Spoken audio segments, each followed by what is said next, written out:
Halo semuanya, kembali lagi bersama saya Madianto. Kali ini kita akan membahas tentang alasan kenapa kamu tidak perlu malu bergaya hidup minimalis. Kadang-kadang manusia memang lucu, malu bergaya hidup sederhana, malu bergaya hidup minimalis, tetapi malah tidak malu menggunakan uang yang diperoleh dengan cara buruk demi bergaya hidup mewah, ataupun membeli barang yang mereka tidak mampu beli dengan cara berhutang atau cara sebagainya. Hiduplah hanya dengan apa yang benar-benar kamu miliki. Tidak perlu merekayasa kondisi hanya demi gengsi. Hidup sederhana itu bukan sesuatu yang salah atau memalukan. Berikut adalah beberapa alasannya. Yang pertama, hidup sederhana tidak sama dengan kekurangan, melainkan paham batas cukup. Begitu pula dengan hidup minimalis. Banyak yang masih keliru menyimpulkan. Mereka berpikir bahwa orang yang hidupnya minimalis ataupun sederhana pasti karena faktor keterpaksaan saja. Coba kalau duitnya ada, pasti akan langsung bermewah-mewah, kata orang-orang itu. Padahal tidak seperti itu. Banyak kok orang yang saldo tabungannya tidak bisa dipandang sebelah mata. Saking banyaknya uang yang mereka miliki, tetapi tetap memilih gaya hidup sederhana. Kalau mereka merasa sudah cukup dengan sesuatu, ya sudah. Mereka tidak mau menjadi berlebihan dalam hidup. Kedua, jelas membuat kamu lebih senang menabung. Kalau orang yang saldo tabungannya besar saja tidak malu bergaya hidup sederhana ataupun bergaya hidup minimalis, kenapa kamu yang masih berjuang menuju kemandirian finansial harus malu? Hidup sederhana maupun hidup minimalis memudahkanmu memenuhi seluruh kebutuhan hidup. Kamu tidak akan lagi kebingungan setiap tanggal tua dan tentu saja makin banyak pula penghasilan yang bisa disisihkan untuk ditabung. Hidup tidak selalu berjalan mulus, maka memiliki tabungan dana darurat wajib hukumnya. Ketiga, tidak akan betah bila harus berpura-pura lebih mampu dari yang sebenarnya. Di awal sudah dijelaskan, mungkin ada orang lain yang merasa senang tampil pura-pura kaya, merasa dirinya keren sekali dan semua mata tertuju padanya, sehingga dia merasa lebih percaya diri akan bisa mendapatkan perhatian dari orang lain. Namun itu tidak akan bertahan lama. Besarnya pengeluaran dirinya setiap bulan akibat kebanyakan gaya pasti akan membuatnya cemas. Tabungannya akan terus menipis sampai akhirnya ludes. Hal ini akan menyebabkan dia memiliki terlalu banyak cicilan yang harus dibayar. Jangan sampai kita seperti ini. Keempat, hidup sederhana mengajarkan kita begitu banyak cara untuk bahagia dan menghibur diri. Salah besar jika menilai orang yang hidupnya sederhana atau minimalis pasti tidak bahagia karena kurang hiburan, tidak pernah bersenang-senang, tidak pernah berlibur dengan fasilitas mewah, dan tidak pernah makan enak dalam arti makanan mahal. Perlu dipahami bahwa hal-hal seperti itu tidak lebih dari selera. Ada orang yang merasa hidupnya baru menyenangkan dengan hiburan berbiaya besar. Ada pula yang malah sangat tidak nyaman dengan hiburan seperti itu, sekalipun ia mampu atau sudah disediakan oleh pihak lain. Kelima, tidak lagi sibuk memantau gaya hidup orang lain dan merasa terusik. Bergaya hidup sederhana atau minimalis bukan cuma soal berapa uang yang dihabiskan, juga bukan sekedar bermerek atau tidaknya barang-barang yang digunakan. Kesederhanaan itu terkait erat dengan caramu berpikir. Dengan gaya hidup sederhana, cara berpikirmu pasti juga akan sederhana ataupun minimalis. Bukan berarti kamu tidak pintar, melainkan kamu berpikir simpel saja. Misalnya, untuk apa meributkan gaya hidup orang lain yang berbeda darimu? Sejauh tidak merugikan dan hasil dari kerja keras sendiri, mereka berhak memiliki gaya hidup yang disukai. Pada akhirnya, memiliki gaya hidup yang sesuai untukmu memang harus memegang prinsip aman dan nyaman. Gaya hidup mewah untuk beberapa lama mungkin terasa nyaman bagi sebagian orang, namun jelas tidak aman jika sudah melebihi kemampuan. Bahkan jika diteruskan, ujung-ujungnya kenyamanan yang sempat dirasakan juga akan pudar, lalu sepenuhnya berubah menjadi ketidaknyamanan. Jadi ukur lagi standar keamanan dan kenyamanan kita. Jika gaya hidup sederhana dan gaya hidup minimalis paling tepat untuk kita, kenapa tidak? Semoga kali ini kita akan membahas tentang kebiasaan yang membantumu mengubah hidup menjadi lebih baik. Rencana yang baik tidaklah cukup membantu kita menggapai sukses dan bahagia yang diimpikan, tapi juga kebiasaan baik yang harus mulai dipupuk sejak dari awal. Bahkan beberapa kebiasaan baik sangat ampuh untuk mengubah kehidupan kita menjadi lebih baik dari sebelumnya. Seperti apa kebiasaan baik itu? Yang pertama, rutin membuat gratitude list atau hal yang kita syukuri. Terlihat mudah dilakukan, namun sering diabaikan karena tidak biasa dilakukan. Mengingat setiap kejadian di hidup kita untuk kemudian kita syukuri bersama. Baik buruknya semua yang terjadi dalam hidup adalah hal yang untuk kita saat ini.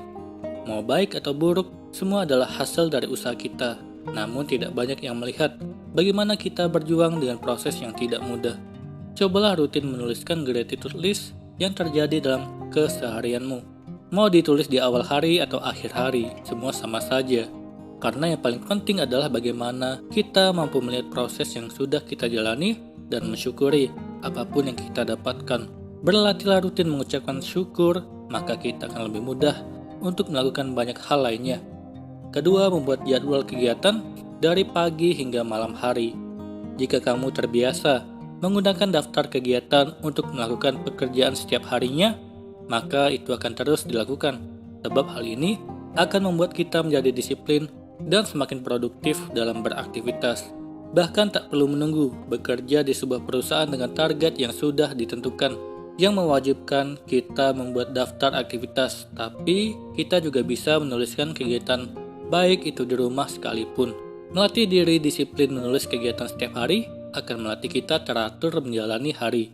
Jika terkesan bosan, kamu boleh menggabungkannya dan tidak salah pula jika menukar kegiatan di hari lain agar lebih bervariasi dan membuat hidup lebih bersemangat. Ketiga, biasakan bangun lebih pagi. Jika merasa hidupmu belum ada perubahan dari tahun ke tahun, beranikan diri untuk menciptakan perubahan terutama dari diri sendiri lebih dulu. Cobalah disiplinkan waktu, bangunlah lebih pagi meski tak sedang sekolah atau bekerja, dan juga kamu harus mengubah kebiasaan bangun siang meski sedang berlibur. Perubahan besar dimulai dari perubahan kecil yang menjadi kebiasaan, termasuk mengubah kebiasaan bangun siang yang membuat kita sering membuang-buang waktu di kegiatan lainnya. Coba rasakan betapa berharganya udara pagi. Berolahraga pun tidak akan membuat kita malas karena kepanasan, bahkan kita akan lebih banyak melakukan kegiatan jika sudah bangun lebih pagi. Keempat, fokus pada solusi dibandingkan pada masalah. Setiap orang tentu menghadapi masalah dalam hidup mereka. Sulit ataupun mudah, semua memiliki hak untuk segera lepas dari masalah tersebut atau berusaha melupakan tanpa menyelesaikannya. Dalam ilmu psikologi, setiap orang memiliki dua kemampuan mengelola masalah yang cukup umum digunakan. Fokus terhadap masalah atau fokus terhadap solusi. Jika kamu lebih fokus pada masalah, kamu akan bersedih mencari alasan dan penyebab masalah tersebut bisa terjadi. Yang menjadi tujuanmu adalah mendapatkan alasan untuk menyalahkan atau sekedar meyakinkan diri sendiri. Tapi jika kamu fokus terhadap solusi, kamu tak akan tinggal diam saat menghadapi masalah. Kamu mungkin sudah tahu apa alasannya, sehingga kamu bisa sesegera mungkin mencari solusi yang bisa digunakan untuk menyelesaikan masalah tersebut. Kamu tak akan membuang waktu untuk diyakinkan, tapi kamu akan lebih fokus pada solusi yang bisa kamu lakukan untuk menyelesaikannya. Kelima, menerima diri sendiri dengan segala yang ada. Tak semua orang memahami konsep menerima dan mencintai diri. Bukan narsis karena terlalu memikirkan diri sendiri, tapi menerima dan mencintai diri membantu kita lebih mudah dalam mengembangkan potensi diri sesuai dengan hal yang kita sukai. Menerima diri apa adanya, mencintai, dan mengembangkan potensi diri pun bisa menjadi kebiasaan yang kita pupuk sejak dini. Mulai menerima apapun keadaan kita, menjaga kesehatan dan mengembangkan diri menjadi salah satu cara mencintai diri kita. Lakukan kebiasaan yang tidak hanya membuat kita produktif, tapi juga bahagia dan senang melakukannya. Keenam, berani mencoba melakukan kebiasaan baru. Yang terakhir adalah keberanian melakukan kebiasaan baru. Koreksi dirimu sehingga kamu bisa membuat rencana perbaikan untuk masa kini. Catat kebiasaan apa yang baik dan buruk di hari ini atau hari-hari sebelumnya. Itulah kebiasaan yang akan membantumu mengubah hidup menjadi lebih baik. Kali ini kita akan membahas tentang 5 cara menjalani hidup apa adanya. Menjalani hidup dengan terus berpatokan pada standar orang lain hanya akan membuat diri sendiri terbebani. Selain itu, kamu juga jadi kesulitan menemukan makna kehidupan yang sesungguhnya. Padahal hidup tanpa berpatokan dengan standar orang lain, sederhana dan apa adanya, tidak sulit untuk dilakukan. Itulah kenapa menjalani hidup dengan penuh kesederhanaan dan apa adanya merupakan jalan keluar yang sebetulnya dibutuhkan oleh semua orang. Dengan demikian, kamu tak perlu lagi menuruti gengsi dan bisa leluasa menjadi diri sendiri. Berikut ada beberapa cara untuk mewujudkan kehidupan yang sederhana dan apa adanya. Yang pertama, menerima keadaan diri sendiri seutuhnya. Wajar kalau kamu masih sering menambahkan sesuatu hal yang belum pernah kamu miliki. Tapi jangan lupa untuk tetap bersyukur atas kenikmatan yang telah kamu peroleh hingga sekarang. Perlu kamu ketahui, kebahagiaan yang sejati bukan berasal dari pemenuhan keinginan, melainkan dari menikmati dan mensyukuri segala yang ada di hadapanmu saat ini. Jadi supaya bisa hidup apa adanya, kamu harus menerima kondisi diri seutuhnya. Kedua, menyesuaikan gaya hidup dengan kemampuan. Hidup yang sederhana dan apa adanya akan semakin mudah diraih kalau kamu telah berhasil menghilangkan gengsi. Oleh karenanya, kamu harus memastikan bahwa gaya hidup yang kamu jalani sudah selaras dengan kemampuanmu. Jangan mencampur adukan keinginan dengan kebutuhan. Kamu harus mampu memprioritaskan hal-hal yang memang benar-benar kamu butuhkan dan belajar menahan diri agar tidak mudah terpancing oleh keinginan yang tidak ada habisnya. Ketiga, menetapkan standar keberhasilan bagi diri sendiri. Berhasil tidaknya kamu, yang bisa menentukan hanyalah dirimu sendiri, bukan orang lain. Sebab memang sudah seharusnya kamu memiliki patokan sukses versimu sendiri, bukan malah menyontek standar yang ada di masyarakat. Dengan menetapkan sendiri standar kesuksesan yang mesti kamu raih, kamu akan lebih bersemangat menjalani proses, sehingga hasil akhir yang diinginkan pun lebih besar kemungkinannya untuk terwujud. Keempat, melakukan sesuatu atas dasar kemauan sendiri. Hidup apa adanya juga berarti menjalani hidup berdasarkan keyakinan dan keputusan sendiri. Maka dari itu, sebelum mengambil keputusan besar dalam hidup, ada baiknya kamu mempertanyakan kembali niatanmu. Apakah yang hendak kamu lakukan murni karena kemauan sendiri atau ada dorongan dari orang lain? Kelima, tidak memastikan apa yang orang lain pikirkan soal kamu. Cara menjalani hidup sederhana dan apa adanya erat kaitannya dengan selalu bersyukur dan berusaha untuk menjadi diri sendiri apapun yang terjadi. Nilai dirimu tidak ditentukan oleh anggapan orang lain di sekitarmu. Yang tahu betul tentang seberapa pantas dan berharganya kamu cuma dirimu. Jangan biarkan orang lain mempengaruhi cara pandangmu terhadap diri sendiri. Sosok yang paling mengenal dirimu sendiri adalah kamu. Jadi jangan terlalu mempedulikan komentar miring dari orang lain. Itulah tadi cara menjalani hidup sederhana dan apa adanya. Menjalani hidup sederhana dan apa adanya memiliki segudang manfaat yang tak terduga.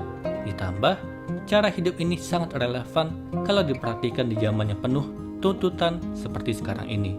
Semoga ini bermanfaat. Sekian dan terima kasih.